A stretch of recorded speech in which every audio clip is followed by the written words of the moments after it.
나오지 않을까 싶은 게 일단 메인 관점이에요. 알트코인 같은 경우는 수익을 좀 많이 볼 수 있지 않을까 싶습니다. 그리고 방향이 이런 식으로 더 나오지 않을까. 구매해야 된다. 자, 보시면 35,000원 그리고 1,060원 샌드박스 언제 그렸죠? 정말 오차 1도 없이. 안녕하세요, 무지성입니다. 비트코인이 급락을 했어요. 제가 14시간 전에 코베 1시간봉에서 바닥에서 지켜주고 행보하고 있는데요, 이러는 동안 이더리움 클래식처럼 큰 시세를 주는 코인도 보였다. 거의 20, 30%가 오른 것 같아요. 그러나 이렇게 오래 횡보한 자리가 이탈하게 된다면 매우 좋지 않기 때문에 짧은 손절 잡고 롱 현물 봐야 됩니다. 이런 곳으로 빨리 롱 현물 잡고 손절 짧게 가져가야 된다. 안 그러면 매우 좋지 않다. 왜? 오랫동안 이제 횡보를 했던 자리잖아요. 19K 자체가 오랫동안 횡보한 자리였기 때문에 빨리 이 짧은 손절을 잡고서라도, 손절이 많이 안 나가요. 롱 포지션을 잡고 많이 안 나갑니다, 손절이. 그렇기 때문에 이런 곳에서는 잘라줘야 된다. 짧은 손절 미리 급락이 나오기 전에 말씀드렸고요.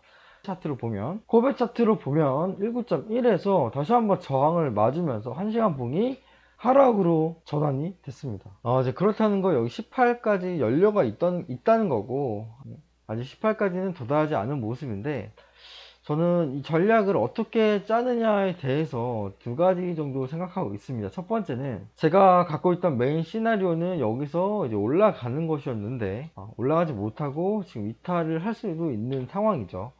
만약에 이 18K까지 이탈을 하게 된다면 이 18K도 지켜주지 못하고 여기 가성비 있는 자리에서 다시 한번 롱 포지션 진입한 뒤에 손절 다시 한번 여기 잡고 부분 익절 평단가 관리한 뒤에 만약에 상승으로 전환되지 않는다면 이제 하방을 봐야 될 건데, 하방을 어디서 볼 것이냐, 16K나 14K에서 한번 볼 것 같습니다.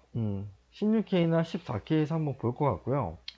만약 이 16과 14K도 이탈을 하지 않고, 16과 14K에서 이탈을 하지 않고 이런 식으로 오르지 않고 만약 떨어진다면 어디까지 볼 것이냐, 저는 외람된 소리일 수도 있으나 9K부터 6K까지 볼 것 같아요. 이 구간까지 볼 것 같습니다. 그리고 여기에서는 풀 매수를 할 준비를 하고 평단가 관리를 계속 할 생각입니다. 고점 대비해서 74%가 떨어졌어요. 그런데 이 정도까지 떨어지면 80%, 그리고 이 정도까지 떨어지면 한 90% 정도거든요. 이것까지 본다는 거예요, 저는. 왜냐? 이러한 패턴이 얼마든지 나올 수가 있다. 그렇기 때문에 지금 바라는 거는 이렇게 올라가는 것을 바라야 되는데, 이렇게 올라가려면 최소한 18K에서 올라가던지 깬 다음에 14나 16에서 올라가던지, 그것도 아니면 이 정도의 반등도 없이 갈 것이냐. 저는 이제 최소한 이 정도의 반등을 좀 바랬기 때문에 이 정도의 반등을 어디서 줄지, 여기서 줄지 그래도 트라이는 해봐야 된다고 생각합니다. 여기서 롱 받을 수 있는 자리가 18K일 수 있는 것 같아요. 짧잖아요. 손절이 짧잖아요. 300불 차이, 몇 퍼센트 차이? 마이너스 2%, 2.5%. 근데 여기서 평단가 관리만 잘 한다면 마이너스 1%까지도 자를 수가 있을 것 같아요. 넉넉하게 이렇게 해서 반등을 좀 기대를 해보고, 그게 아니라면 대응적인 면모를 발휘해서 14나 16에서 한번 또 받을 생각입니다. 조금 더 정확한 라인은 제가 멤버십에 한번 잡아 드릴 거고, 이 전략적인 부분에서는 큰 관점에 대해서 한번 말씀드려 본 거고요.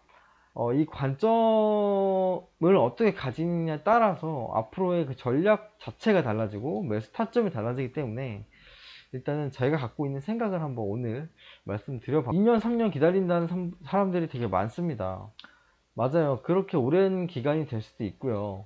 지금 환율부터 시작해서 인플레이션, 금리부터 시작해서 악재가 너무너무 많아요. 사실 이미 알고 있는 악재에 대해서 과연 이번에도 똑같이 해석을 할 것인가, 해석을 어떻게 할 것인가에 따라서는 그래도 가성비 있는 자리는 저는 트라이를 해보는 게 맞다고 생각합니다. 왜냐하면 보시면 제가 트라이를 계속 해야 된다는 지점에서 결국은 상승이 한 번씩 나왔고, 알트코인들이 상승이 한 번씩 나왔습니다. 체인링크 같은 경우도 꾸준히 제가 말했던 지점에서 상승이 나왔고요. 이런 하락이 오는 와중에도 이더리움 클래식은 자기 혼자 갔어요. 결국은 떨어지더라도 어떤 코인들은 또 올라갈 수도 있다는 소리거든요. 그렇기 때문에 괜찮은 자리와 가성비가 있는 자리에서는 좀 트라이를 해보는 것이 좋지 않나. 이 시장을 포기할 필요가 없지 않나. 오히려 기회를 기다리고 연습해뒀다가 정말 폭발적인 기회를 잡는 것이 조금 더 좋을 거라고 생각하고 있습니다. 네, 감사합니다.